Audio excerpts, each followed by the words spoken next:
Tiada tiada seperti Engkau, tiada seperti Engkau.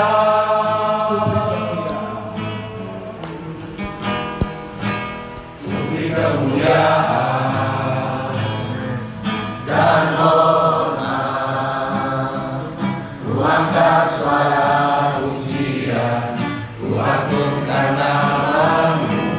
Ku beri kemuliaan dan hormat, ku angkat suara pujian, ku agungkan nama-Mu. Sebab Kau besar, perbuatan-Mu ajaib, tiada seperti Engkau, tiada seperti Engkau. Sebab Kau besar, perbuatan-Mu ajaib, tiada seperti Engkau, tiada seperti Engkau. Sebab Kau besar, perbuatan-Mu ajaib, tiada seperti Engkau, tiada seperti Engkau. Sebab Kau besar, perbuatan-Mu ajaib, tiada seperti Engkau, tiada seperti Engkau. Kau besar, perbuatan-Mu ajaib, tiada seperti Engkau, tiada seperti Engkau. Sebab Kau besar, perbuatan-Mu ajaib, tiada seperti Engkau, tiada seperti Engkau. Kau besar, perbuatan-Mu ajaib, tiada seperti Engkau, tiada seperti Engkau. Sebab Kau besar, perbuatan-Mu ajaib, tiada seperti Engkau, tiada seperti Engkau, tiada seperti Engkau, tiada seperti Engkau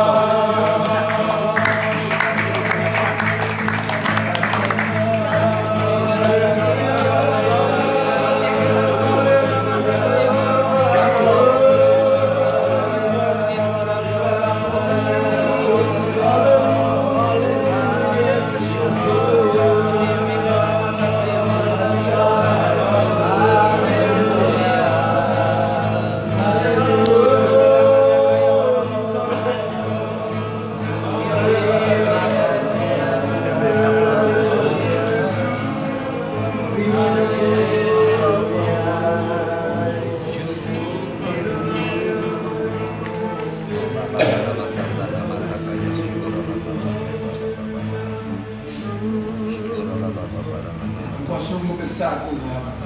Kami bangga mempunyai Tuhan yang begitu besar dan ajaib. Kami bersyukur atas semua. Terima kasih ya Bapa.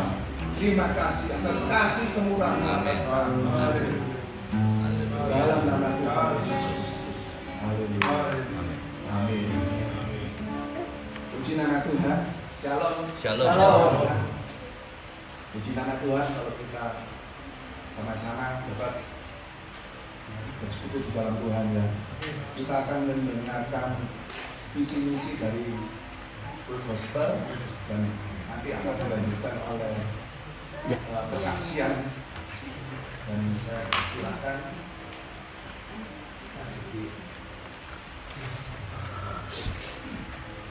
Ya, saya mau mengajari yang baru ya. Breakthrough in your family life. Lalu saudara jawab yes, yes, yes. Ya. Lalu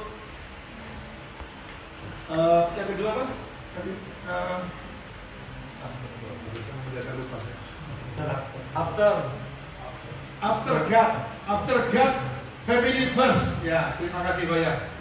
Ini kalau sudah. Jadi breakthrough in your family life. Ya, sudah jawab yes. After God, family first. Ya, sama-sama ya. Breakthrough in your family life. Yes. After God, Family first. Ya, itu ya kita untuk tahun 2020. Saudara, kita harus membangun keluarga kita lebih lagi. Ya. Bangun mesbah keluarga, ajak anak-anak, ya, ajak istri, ajak anak-anak untuk bersama-sama menghampiri hadirat Tuhan. Ya, kita harus mengutamakan keluarga. Ya, breakthrough in your family life. Ya, dalam kehidupan keluarga kita harus mengalami breakthrough. Ya, saudara, hidup kita yang terutama adalah Tuhan. Amin. Tapi kemudian setelah itu adalah family. Ya, saudara, itu perlu untuk kita bersama-sama dalam satu keluarga menghampiri hadirat Tuhan, membangun mesbah keluarga. Ya, saudara, saya ingin menyampaikan sedikit visi misi. Visi dari FGPMFK ini diperoleh oleh Bapak Demos Sakaria. Bapak Demos Sakaria adalah seorang pengusaha. Ketika itu hatinya rindu karena melihat kenapa ya di gereja itu pria-prianya kok jarang, yang banyak ibu-ibu. Lalu Tuhan beri dia visi, Tuhan beri dia penglihatan bahwa pria-pria itu ternyata sedang apa? Sedang terikat, ya, sedang berbeban berat, sehingga mukanya itu tidak bisa bersuka cita. Lalu Tuhan memperlihatkan lagi bola dunia berputar untuk yang kedua kalinya. Oh, lalu Pak Demos melihat bahwa pria-pria itu berubah, mukanya berseri-seri, belenggu-belenggunya terlepas. Mereka memuji dan memuliakan nama Tuhan. Lalu Tuhan beri hikmat kepada Bapak Demos Sakaria. Ini loh visi yang Tuhan mau dalam hidupmu. Sebagai pria yang bekerja, kamu punya ladang pelayanan yang luas. Di mana? Di tempat kerja kamu. Di sana kamu harus menangkan pria-pria. Buat pria-pria itu ketemu Tuhan Yesus, supaya oleh kuasa Roh Kudus pria-pria itu dibebaskan, dimerdekakan. Kenapa pria? Karena pria itu adalah pemimpin dalam rumah tangga. Ketika pria dimerdekakan, maka keluarganya akan menikmati kemenangan dan kemerdekaan. Ya, itu visi yang disampaikan Tuhan kepada Bapak Demos. Makanya kita lalu sebagai pria-pria FGB Men yang ada di dalam wadah ini, kita punya tugas, kita punya misi apa? Bersaksi di marketplace. Kepada siapa? Kepada rekan-rekan kerja kita, biar mereka juga bisa menikmati apa? Kemerdekaan. Dan juga kepada siapa? Teman-teman kita yang mungkin sudah kecewa, yang mungkin sudah pahit hati, yang mungkin sudah dikecewakan oleh orang-orang yang dalam tanda kutip Kristiani. Nah, kita ceritakan kembali bahwa ada Kristus yang mengasihi mereka. Ya. Ada Kristus yang siap untuk memulihkan hidup mereka, mengubahkan kepahitan, mengubahkan kemarahan menjadi sukacita. Amin. Lalu misi ini dilanjutkan dengan apa? Membantu pria-pria untuk menerima apa? Baptisan Roh Kudus, ya. Supaya rohnya boleh dibangun, rohnya boleh dibangkitkan untuk memuji dan memuliakan Tuhan. Amin. Dengan kemenangan yang luar biasa, ya, lewat Roh Kudus Tuhan. Kemudian apalagi misinya? Misinya seperti malam ini, sudah ada membuka rumahnya supaya kita boleh bersama-sama berfellowship. Ya. Kita di sini interdenominasi. Ya, kita tidak memandang dari gereja mana, yang penting Tuhan Yesus adalah Tuhan dan Juru Selamat. Amin. Biarlah ini menjadi satu persekutuan yang indah, terutama di akhir zaman ini, tubuh Kristus dipersatukan. Amin. Itulah misi-misi yang perlu kita lakukan sebagai pria-pria di marketplace, di mana Tuhan tempatkan kita masing-masing. Ya, ada yang punya toko seperti Skia, ada yang bekerja di perbankan seperti Sunanda, ada yang seperti saya ini, ya, sebagai kuli bangunan, ya, ada yang punya toko bahan bangunan. Semuanya punya tempat di mana kita bisa bersaksi. Amen. Ya, inilah visi Tuhan akhir zaman untuk saudara dan saya. Tuhan memberkati.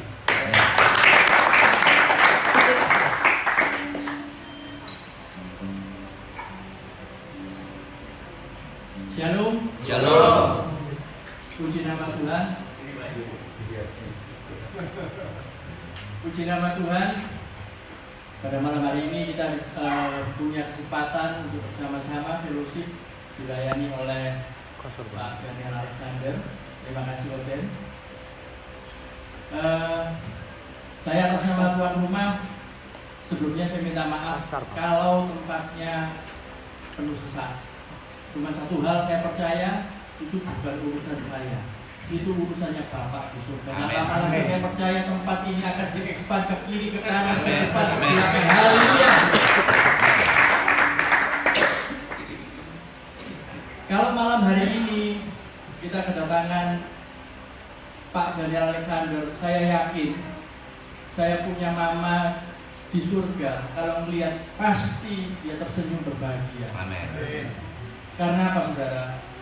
Karena dulu Koden ini salah satu murid sekolah minggunya kami saya. Betul ya Koden ya?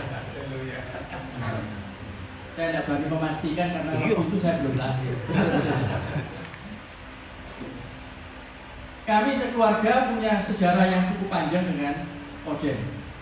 21 tahun yang lalu, sebelum kami menikah, pada waktu kami mau menempati rumah yang akan menjadi tempat tinggal kami setelah menikah, saya sempat mengajak Koden untuk berdoa bersama-sama untuk memberkati rumah tersebut.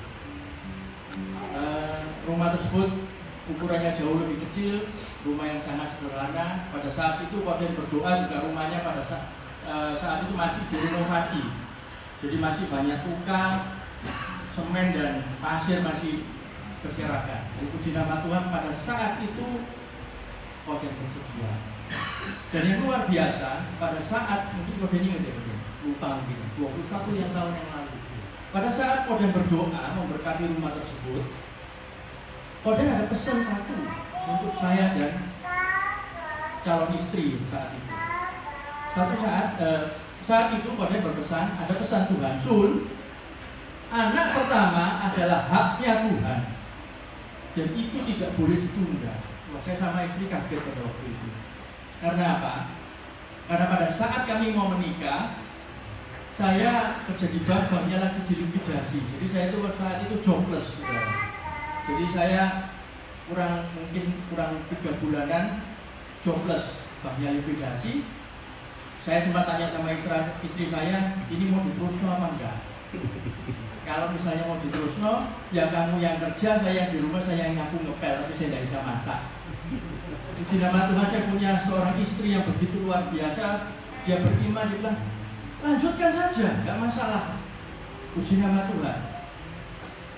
Kurang lebih 3 minggu sebelum kami menikah, dua sudah sediakan suatu pekerjaan, di mana saat kami menikah, saya sudah bekerja. Waktu itu saya mau sama bos, saya mau kerja, cuman habis ini merit. Habis itu berarti saya mesti minta cuti, boleh nggak? Boleh. Luar biasa.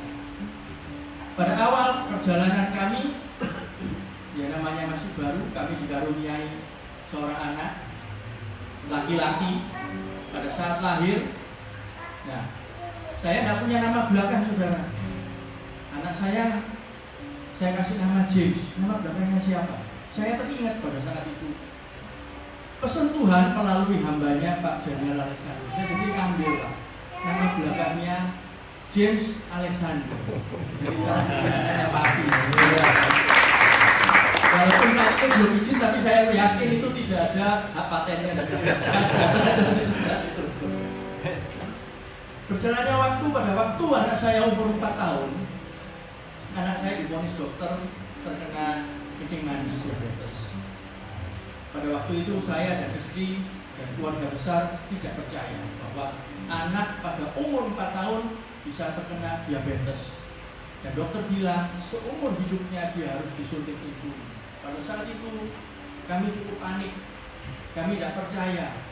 Belum lagi pada saat itu kondisi ekonomi kami masih pas-pasan, saudara.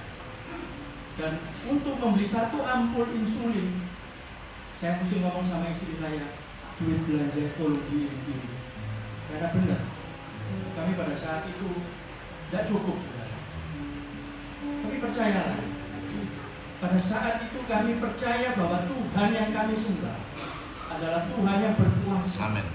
Tuhan yang pasti menolong, menyertai, walaupun melalui lembah kegelapan. Kami jalan itu, saudara. Beberapa saat anak saya sempat mengalami kakinya divonis oleh dokter 75% sarafnya tidak berfungsi alias tidak bisa berjalan. Yang sebelah kiri 25%. Hampir 4 kali, bukan hampir 4 kali anak kami drop kondisinya dan hampir terlambat dan harusnya itu sudah koma. Setelah koma, kalau gulanya sudah drop itu koma, habis itu bablas kalau kelar. Tapi puji nama Tuhan, kami bersehati, bersepakat, kami percaya bahwa anak ini, anak pertama kami adalah haknya Tuhan. Jadi kami orang tua hanya diserahi Tuhan untuk mendidik, membesarkan anak-anak kami, karena semua anak kami adalah titipan daripada Tuhan. Jadi pada saat saya dan istri melalui masa-masa seperti itu, kami selalu ingat bahwa Tuhan pernah berpesan bahwa anakmu yang pertama adalah milik Tuhan, adalah haknya Tuhan. Dan melalui waktu yang tidak terasa hingga saat ini sudah 21 tahun kami melalui dengan begitu luar biasa penyertaan Tuhan. Anak saya yang tadi mungkin Bapak Ibu pernah sempat lihat di bawah, mungkin Koden tadi sempat juga melihat bahwa anak saya seger buger, kondisinya baik, itu semua oleh karena kemurahan Tuhan. Kalau saat ini saya dan istri boleh menikmati segala kemurahan Tuhan, segala kebaikan Tuhan, itu oleh karena kami sekeluarga bersatu hati, percaya semua akan Tuhan bereskan, semua akan Tuhan pimpin. Melalui lembaga kelaman apapun, Tuhan yang akan menolong kami. Hingga saat ini pun saudara, bila ada saudara hingga saat ini mengalami pergumulan, harus melewati lembah-lembah kekelaman, percaya saudara bahwa Allah yang kita sembah adalah Allah yang luar biasa. Pada saat saudara melalui semua itu, saudara akan melihat bahwa Allah yang kita sembah itu Allah yang sanggup mengubah ratapan menjadi tari-tarian. Haleluya saudara. Mungkin itu sebagian dari kesaksian saya. Kalau saya panjangkan nanti kita tidak sanggup. Mungkin nanti saya jam sharingnya mau dipotong-potong nanti. Mungkin itu dari saya. Mungkin ada yang mau nambahkan kesaksian? Kalau ada, kita mau tutup dengan satu pujian. Kita naikkan ready aja. Hanya Kau yang menjadi tempat jawaban, hanya Kau tempatku berada, berjalan bersamamu, ku takkan goyah, sepanjang kasih-Mu tersedia bagiku selama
bagiku, selamanya kau ku cinta. Dan mengucap syukur Tuhan Yesus atas penyertaan-Mu pada kehidupan kami. Kami percaya Tuhan, kami tahu saat-saat ini bukan saat-saat yang mudah, tetapi kami tahu kami memiliki Allah yang luar biasa, Allah yang gagah perkasa, Allah yang sanggup menolong kami lebih daripada sanggup. Terima kasih Tuhan Yesus, terima kasih atas kesempatan pada malam hari ini. Kau sudah menghadirkan hamba-Mu yang saudara akan menyampaikan firman-Mu Tuhan. Kiranya mempersiapkan setiap hati kami, pikiran kami Tuhan, sucikan, kuduskan Tuhan, layakkan kami Tuhan. Dan setiap firman yang diberitakan menjadi rema. Terima kasih Tuhan Yesus. Roh Kudus kuasai tempat ini. Terima kasih atas segala. Demi nama Tuhan Yesus. Yang berdoa. Amin.